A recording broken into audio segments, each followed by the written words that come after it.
பசும்பொன் முத்துராமலிங்க தேவர் தொடங்கி தந்தை பெரியார் வரை வீட்டில் புகைப்படங்களை வைத்து மட்டுமே மரியாதை செய்து வந்த தமிழக வெற்றி கழக தலைவர் விஜய் பனையூரை விட்டு வெளியே வர வேண்டும் என அரசியல் விமர்சகர்கள் பலரும் வலியுறுத்தி வந்த நிலையில் விஜயின் கார் பனையூரில் இருந்து புறப்பட்டு கிண்டியில் இருக்கும் ஆளுநர் மாளிகைக்கு செல்ல இருப்பதாக தகவல்கள் வெளியாகியுள்ளது. சென்னை அண்ணா பல்கலைக்கழக வளாகத்தில் விடுதி மாணவி ஒருவர் பாலியல் துன்புறுத்தலுக்குள்ளான சம்பவத்தை ஆளும் திமுக அரசு கையாளும் விதம் குறித்து ஆளுநர் RN ரவியிடம் விஜய் முறையிட உள்ளதாக கூறப்படுகிறது. ஏற்கனவே இந்த விவகாரம் தொடர்பாக பாஜக தலைவர் அண்ணாமலை சாட்டையடி போராட்டம் நடத்தி கவனத்தை ஈர்த்திருந்தார். அதிமுகவினரும் சென்னையின் அடையாளங்களில் ஒன்றான எக்ஸ்பிரஸ் அவென்யூ வணிக வளாகத்தினுள் போராட்டம் நடத்தி அதிரவிட்டனர். அதிமுக போராட்டத்தை பாராட்டி அண்ணாமலை ட்விட்டரில் பதிவிட்டது திமுகவுக்கான நெருக்கடியை அதிகரித்திருந்த நிலையில் அந்த நெருக்கடியை இன்னும் கொஞ்சம் அதிகரிக்கும் விதமாக விஜயும் களமிறங்கியிருக்கிறார். சென்னை அண்ணா பல்கலைக்கழக வளாகத்தில் டிசம்பர் 23ஆம் தேதி அன்று இரவு மாணவி ஒருவர் தனது நண்பருடன் பேசிக் கொண்டிருந்தார். அப்போது அங்கு வந்த மர்ம நபர் மாணவியின் நண்பரை விரட்டிவிட்டு அவரை பாலியல் துன்புறுத்தல் செய்திருக்கிறார்.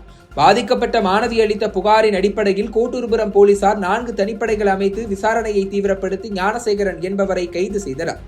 அவருக்கு 15 நாள் நீதிமன்ற காவல் விதிக்கப்பட்டிருக்கும் நிலையில் டிசம்பர் 26ஆம் தேதி அன்று காலை மாணவிக்கு நேர்ந்த கொடுமைகள் பற்றிய விரிவான தகவல்களோடு சேர்த்து அவருடைய பெயர், முகவரி, செல்போன் எண்களும் அடங்கிய FIR வெளியாகி அதிர்ச்சியை கொடுத்தது. இன்னொரு பக்கம் கைது செய்யப்பட்ட ஞானசேகரன் ஆளும் கட்சியான திமுகவில் பொறுப்பில் இருந்தவர் என்றும் அவர் அமைச்சர்களுடன் எடுத்துக்கொண்ட புகைப்படங்களும் வெளியாகி வைரலானது. இதனால் திமுக அரசுக்கான நெருக்கடி அதிகரிக்க தொடங்கியது. டிசம்பர் 26ஆம் தேதி அன்று பேட்டியளித்த சென்னை காவல் ஆணையர் அருண், குற்றவாளி எந்த கட்சியை சேர்ந்தவராக இருந்தாலும் நடவடிக்கை எடுப்போம் என்றும் FIR வெளியானது தொடர்பாக வழக்கு பதிவு செய்யப்பட்டு விசாரணை நடைபெறுவதாகவும் கூறியிருந்தார்.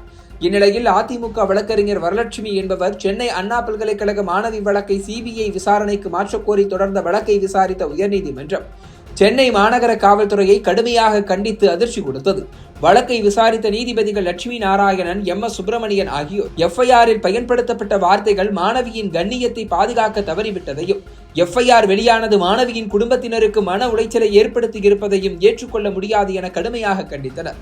காவல்துறை மற்றும் அண்ணா பல்கலைக்கழக தரப்பில் ஏராளமான குறைபாடுகள் இருப்பதாக கூறி வழக்கை விசாரிக்க சென்னை அண்ணாநகர் காவல் துணை ஆணையர் ஸ்நேகப்பிரியா, ஆவடி துணை ஆணையர் ஐமல் ஜமான், சேலம் துணை ஆணையர் பிருந்தா ஆகியோர் அடங்கிய விசாரணை குழுவை அமைத்து உத்தரவிட்டனர். மேலும் செய்தியாளர் சந்திப்பை நடத்தி வழக்கின் முக்கிய தகவல்களை வெளியிட்ட சென்னை மாநகர ஆணையர் அருணுக்கு எதிராக நடவடிக்கை எடுக்க பரிந்துரைத்த நீதிபதிகள் பாதிக்கப்பட்ட பெண்ணுக்கு 25 லட்சம் ரூபாய் நிவாரணம் வழங்க உத்தரவிட்டனர். ஒவ்வொரு நாளும் பல திருப்பங்களுடன் இந்த வழக்கு விசாரணை அரங்கேறி வரும் நிலையில் தாவேக தலைவர் விஜயும் அடுத்தடுத்து அறிக்கை வெளியிட்டு ஆளும் திமுக அரசை கண்டித்திருக்கிறார்.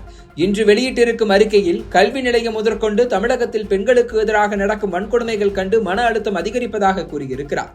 ஆட்சியாளர்களிடம் பாதுகாப்பை கேட்டு எந்த பயனும் இல்லை என்பதை அறிந்தே கடிதம் எழுதுவதாகவும் அண்ணனாகவும் அரணாகவும் உடன் நிற்பேன், கவலை கொள்ளாமல் கல்வியில் கவனம் செலுத்துங்கள் என்றும் கூறியிருக்கிறார். இந்த நிலையில்தான் தற்போது அண்ணா பல்கலைக்கழக வழக்கில் ஆளும் திமுக அரசு கையாளும் விதம் குறித்து புகார் அளிப்பதற்காக ஆளுநரை சந்திக்க நேரம் கேட்டிருக்கிறார் தமிழக வெற்றி கழக தலைவர் விஜய். அதற்காக இன்று மதியம் 1 மணிக்கு அவருக்கு நேரம் கொடுக்கப்பட்டிருப்பதாகவும் ஆளுநரை சந்தித்து திமுகவுக்கு எதிராக அவர் புகார் அளிக்க இருப்பதாகவும் தகவல்கள் வெளியாகி இருக்கிறது.